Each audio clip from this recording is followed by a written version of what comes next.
Le të shkojmë te gjeneza. Mund ta filloj? Po. Cila është gjeneza kulinarisë shqiptare?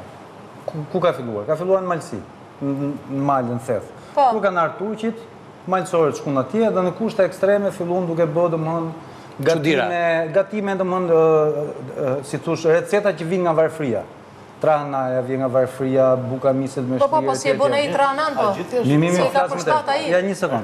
Pastaj është mënyra se si hanin, kur stabilizuan veri, kur vinte miku në shtëpi.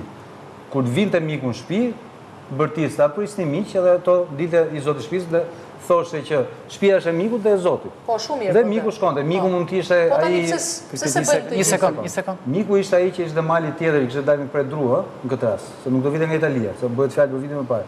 Dhe kur shkonte ushtronte sofrat e oda.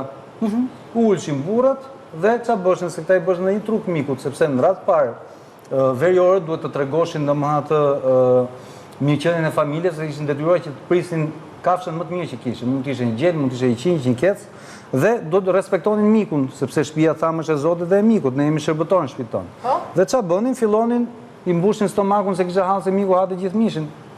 I mbushin stomakun me meze, me raki me muhabet. Dhe kulinaria shqiptare është meze raki. Jo. Ashtu është. Po jo. Fredi. Po si që nga kulinaria shqiptare, meze dhe raki. Prit, ta mbyll. Se është bukur, ngacmimi bukur. Meze raki do të thonë që ne hajmë me të përbashkëta, nuk kemi a la carte. Po ne korçarët jo. Tiranës dhe gjithë kanë ato. Ne korçarët. Jemi vetëm shtet në gjithë botën. Po t'i kthejmë në histori që thotë Flori, që buka shërbim në fund e jo në fillim. Bravo. Që do të thotë. Në kohë komunizmi ka ndryshuar. Jo, më të keq. Paktën po flasim për kulturën e gjyshit temës së gjyshit tim, për tjerë nuk. Okej.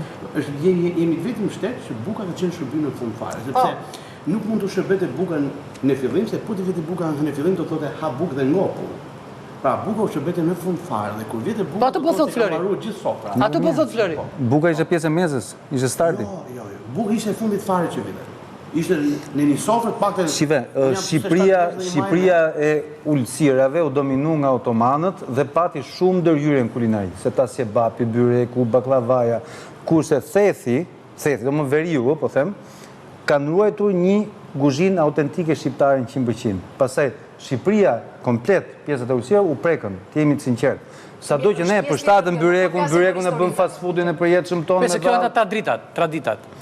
Domethënë, për mua unë mendoj që shqiptarët hajnë bashkë me pjatat përbashkëta. Tani pyetja që bëri Ornela është shumë e qartë, Flor.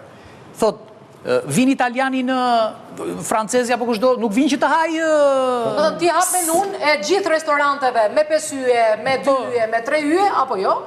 Dhe ke menu libër. Po, menu italiane. Papardele. Ku është shqiptar aty? Ku është Arapashi, vlla? Vlla.